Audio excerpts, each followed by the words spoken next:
This show, Cam, is called Underdogs Unite for a reason.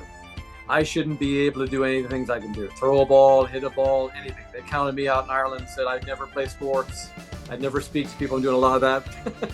And, God was right, the doctors were wrong. So tell us your underdog story, because I think it's incredible. Yeah, so I guess for me, the one thing that a lot of my family and close friends know about me is my hearing loss. They'll kind of, I wear hearing aids. I was born deaf in my right ear.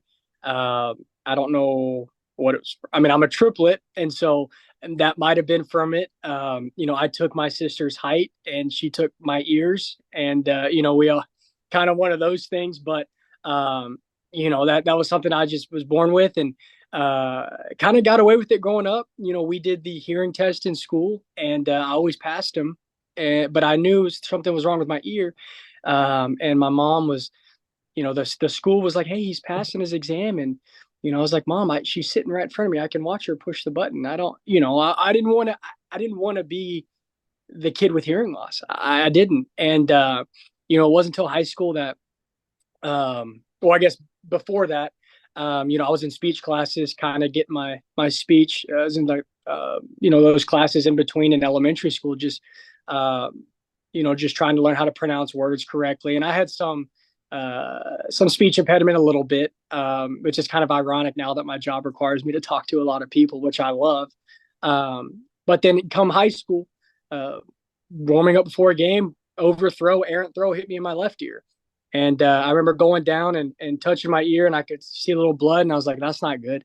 And so I got my mom, and we went immediately to the hearing doctor, and one of the first things he asked was, "How are you not wearing hearing aids?" I'm like, "What do you mean?" He goes, "You're considered profoundly deaf." And so I said, "Well, I've just kind of read lips. I've kind of gone away with that." And I think at the time I just didn't want to do it. And so then eventually I had no choice, get the hearing aids. And so I got the hearing aids, worn them ever since. And at first it was uncomfortable. You walk in front of people and you're like, "Man, are they staring at my ears? Are they not? Like, do they think, oh, why does this young kid have this?" And over time, I just really learned to embrace them and accept them. And that was something for me that was, I guess, life-changing, really. It sounds kind of funny. I really learned the best way to get over it was to kind of crack jokes at myself a little bit, embrace the hearing jokes, "Hey, what did you say? I couldn't hear you," or, stuff like that. You make laughter, get you through things. And so when I ended up going to Texas Tech and enjoying my years there, a lot of my teammates would, at first were like, "Oh, I didn't know you had hearing aids." Man, by couple weeks later, really, they were cracking jokes left and right at me, and I was loving it. The coaching staff was, we would always kind of go jokes here and there, and I loved it. I started to realize, what, this is just who I am. It's something I have to put on every single day. It takes 3 extra seconds to put them on, and so that was one of those things that just really something I just had to deal with and learn to get through it. And so since then, I've always, try to help people that if sometimes they struggle, I got an email today actually from my hearing doctor, and she said that she had a 13-year-old boy that played baseball that was struggling with confidence getting them. And she said that, "I remember you coming in, this was earlier in the year, and you were excited to have him and explain your story." And she goes, "I told him about you." And that really touched me. And that made me, feel really, it almost made me emotional at the time reading it. Cause I was like, "This is pretty cool." Cause you never know the impact you have on kids. And, but I think the biggest thing is just embracing it. Like we can feel bad for ourselves, or we can just get up and find a way to push through it, Yeah. And, in my coaching career, it's a lot. My players know it now. That's one thing that they always rag on me for, and I'll give it back to them and stuff. But, it's just one of those things I've really learned to just embrace. Now, I guess the other thing was just getting into coaching at a young age. Right after I graduated from Tech, I took this job at 22 years old.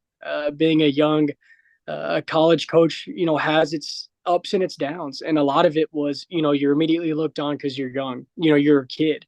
But I kind of looked back, and I remember playing video games. When you create a character, you create someone, you get a nickname. And I always put the kid as my nickname because I was like, man, I want to be the kid. And now I kind of realize, man, I was that kid. I was that 22-year-old kid trying to out recruit, these guys that have been doing it for so long. And a lot of them are just tremendous coaches and recruiters. And, I realized, hey, they can do it. I can do it. And maybe I can start it out a little younger than them. So, that was definitely something early on that I did struggle with early.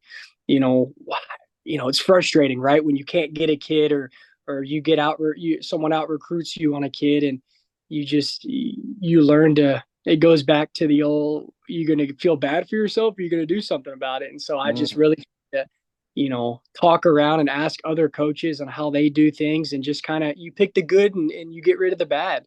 And you kind of start to generate your own identity in this world, and especially in this profession. So, that's kind of my story, I guess. And now I'm still here, and I guess I'm the veteran. I'm not even a veteran now. No, I'm not even going to say that, because if my head coach sees this, he's going to rag on me the next. What are you saying? Yeah, I'm not the young guy, because our other assistant's younger than me. But I think if you put us next to each other, he looks older than me. So I still look like the kid, which is why we're growing the goatee. We've been doing that for a little bit. Maybe that makes me look older. I don't know. But, that's just, it's kind of funny now, because I'm like, man, I'm older than you. Come on. One of those things. Amazing how times change. Well, I was just going to say, brother, one thing that I love about that is about 2 years ago, it's crazy, it's only been 2 years ago, I decided to embrace what I call my glitches. And glitches, is a fun way for me to say I still struggle to this day with some motor skills. So in Ireland, I had all those issues. I couldn't open a door. I couldn't tie my shoe. And to this day, I have to slow down certain things and go, you know what? Don't panic. Don't worry about what other people think about it. Embrace it. It's part of who you are. So I totally understand where you're coming from with some of that. Do you feel, final question on this, do you feel that even to this day, you have to slow things down, not overthink things, and not judge yourself? Absolutely. Absolutely. I think, I am an overthinker. My mom, my dad, my stepdad, my stepmom, my brothers, my sisters, my girlfriend, they're all tell you the same thing, that I overthink and try to overanalyze everything. But I also think that helps me be a coach. But there are some times, where you just kind of have to, sit back and just take things slow. Absolutely. Sometimes even when I speak, I'll catch myself stuttering a little bit, or mumbling, and I just have to take a deep breath and slow it down. And so, just realizing that some things, if you really overthink it, it might make it worse. So I've always learned kind of just to go with your gut. And that was something my dad told me when I first started coaching, my first ever year coaching with him. And he goes, man, son, sometimes you just got to go with your gut feeling. And I said, okay. And so sometimes that helps. Sometimes that helps slow things down. And, you can't, sometimes your gut's never wrong. So